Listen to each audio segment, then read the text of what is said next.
Hi, good day everyone. My name is Marife Flores and for today's video po, gusto ko kayong i-guide para sa ating IMG accreditation renewal gamit ang ating NeuraCash e-wallet. So, ayan. So bago po tayo magsimula, kailangan alam niyo po again kung kailan po kayo nag-start dito sa IMG, lalo na kung this year lang kayo nag-start para malaman niyo kung magkano po yung inyong renewal this year sa mga dating member. So sa mga old member, full pa rin po na 1,500 pesos ang ating renewal. So if nag-start naman po kay January to September, so 1,500 pa rin.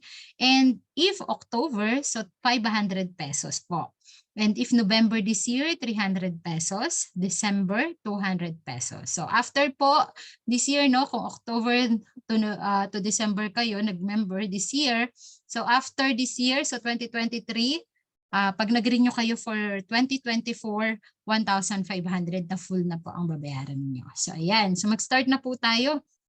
So punta po tayo sa ating IMG portal. So img-corp.net. So ilagay niyo lang po yung inyong user ID and your password. Again, kung hindi niyo pa po alam, since kayo ay bago, nasa email niyo po ito. Binibigay po ito ng IMG sa ating email or isinisend po ito. Makikita niyo agent code. Ang user ID po natin or agent code, isa lang po code na dapat po nating tatandaan at napaka-importante po niyan. Ginagamit po natin yan sa mga meetings, sa mga payments, so mahanap sa atin. So mag-login na po tayo. Ayan. And after po nito, pag nag-login dito po sa ating dashboard, makikita nyo dito na yan, ang accreditation valid until 2022 na lang. So this year. So ang inyong agent code, again, ayan po siya.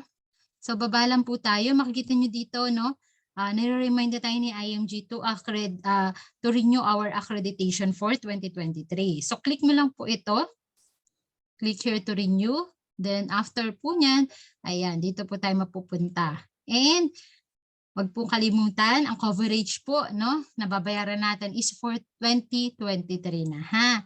So ayan, and ilagay mo yung agent code or again, your user name. Yan, makikita rin po yan dito sa taas ng ating picture dito ng profile natin. So ayan. Ayan. Ayan. So after po, yan nilagay mo na yung code, nakita mo yung pangalan mo, again, click mo lang po kung October or November, December this year ka. So dahil naka-default siya na 1,500, click mo lang po yan para mabago siya. Maging kung October ka, 500 dapat. Kung November 300 and kung December 200. And if na-check mo yung details, yung coverage mo for 2023, your agent code is correct, the amount is correct, so click na po natin yung next. So ayan. And ilagay mo lang po yung iyong email.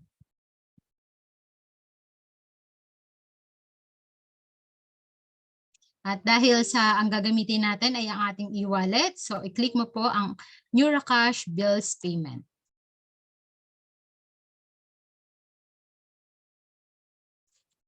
So ayan. Then,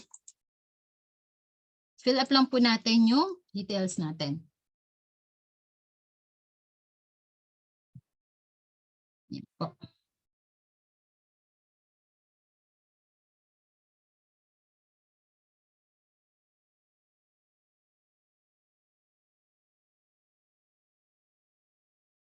And zip code.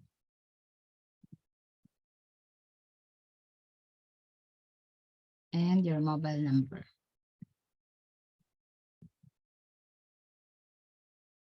Yan. Then click po, payment method, NeuraCash Bills Payment. Then click next.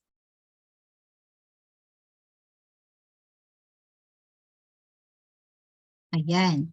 So makikita po natin ito dyan. So click lang po natin, tick na po natin tong tatlo na ito that you understand. Yan. Basahin na lang po at i-click. Yan. Then submit.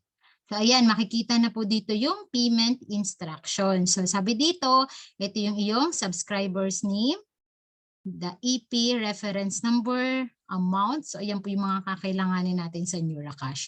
Then after, okay na po ito, save po natin ito kasi kakailanganan natin yung mga details na to.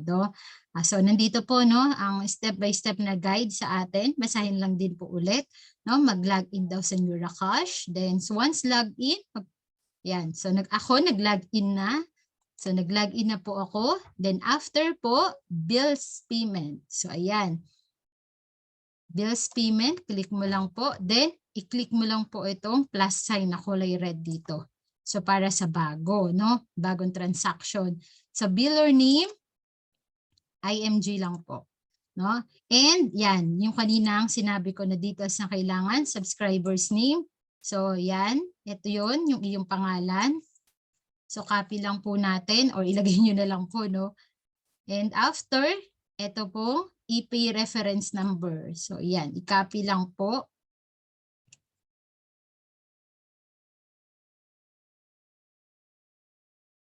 Then, paste mo po siya dito. And yung amount, 1,500. Ayan. Then, click send. So make sure lang po na open din yung inyong email kasi 'di ba po yung ginagamit natin para sa ating NeuraCash yung ating email. So magsisend po ng OTP doon bago po natin ma-complete yung payment natin is magsisend ng OTP tas ilalagay natin. So ayan. Wait lang po natin dito yung ating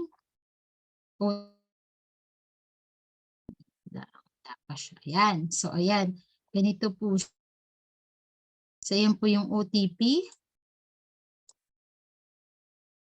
So, copy mo lang po. Then, ilagay po sa NeuraCash. Enter mo lang po ito. Then, click. Okay. So, ayan na po. Complete na yung payment. So, wait na lang po natin.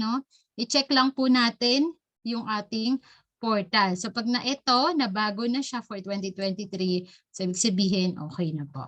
Diba? So, ganun lang po siya kabilis at ganun lang po kadali. So, mas importante po na ma-remind po natin, kung kayo po, yung inyong mga kaibigan, alam po nyo na member or yung mga member po ninyo, remind po natin, na napaka-importante na mag-renew na ng accreditation nila bago pa matapos ang taon na ito. So, muli po, maraming salamat po.